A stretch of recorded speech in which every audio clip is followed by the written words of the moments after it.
Welcome to your daily tarot outlook reading from me, Shari. I hope you enjoy these readings. Please click like, follow, or subscribe on whichever platform you see this video on. And you can find links to my profiles on services where you can schedule readings with me in the description of this video. Shall we get started? The first card I've drawn is the Page of Cups. What should I know about today? Receiving the Page of Cups in this position suggests you may be feeling out of touch with your emotions today. This perhaps is taking you out of your flow state and thus leaving you a bit confused as to where you are and where you are going. You may as a result be finding it hard to make choices, because you don't trust your intuition or gut feeling anymore.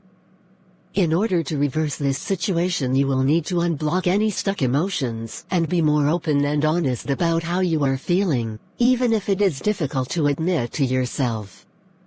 By doing this, you will open the doors again to your creative potential and get back on the track to manifesting your dreams. Disconnected from intuition. The Page of Cups is the card of instinct, gut feeling, and following where your heart tells you to go.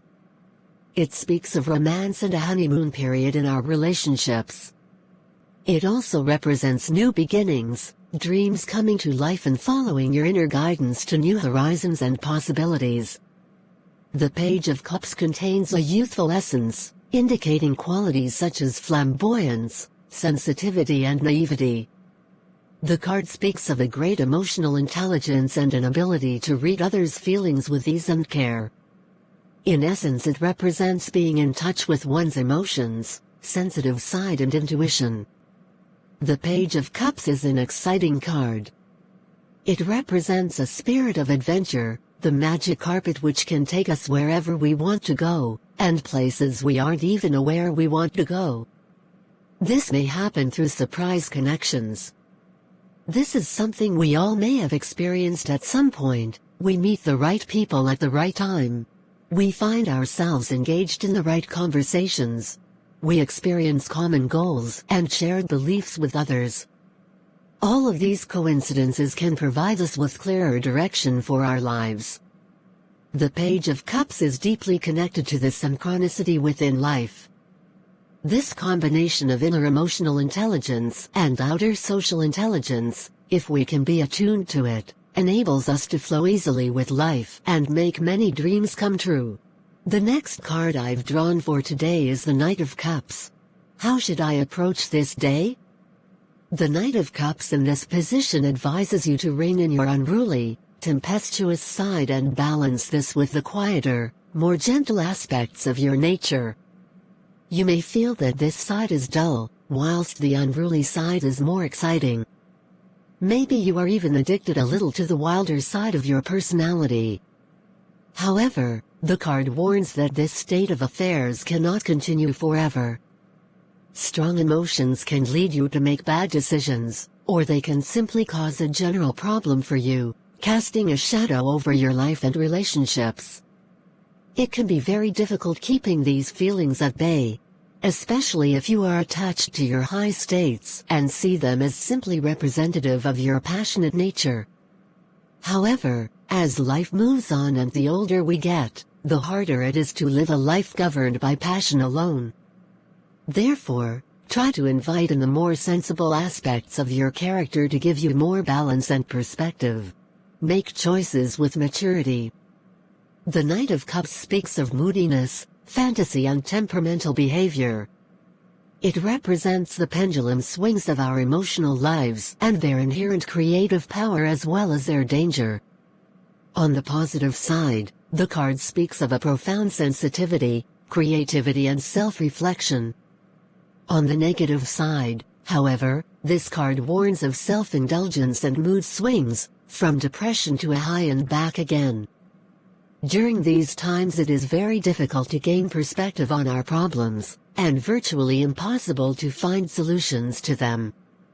The key to dealing with the power which this card represents is to channel and harness it so that it does not get out of hand.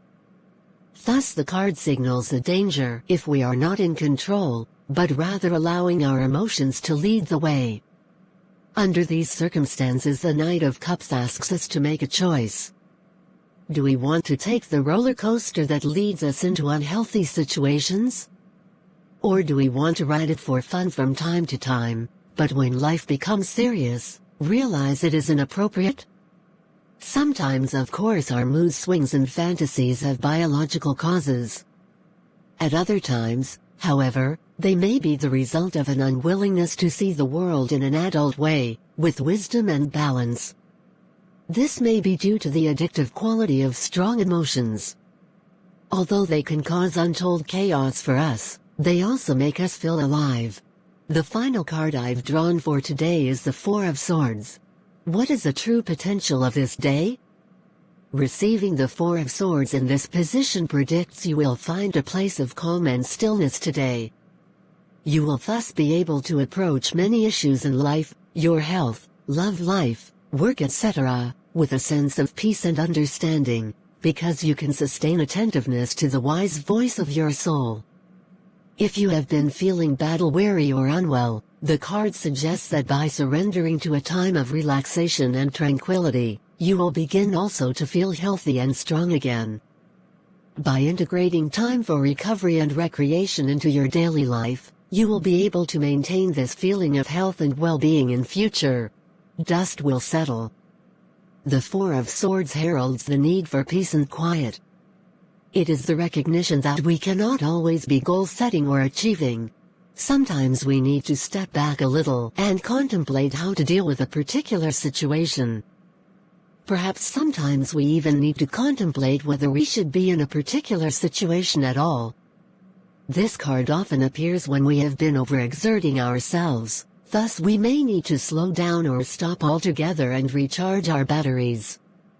When we quieten our lives enough, we are more likely to hear our inner voice, which can advise us on the healthiest path forward.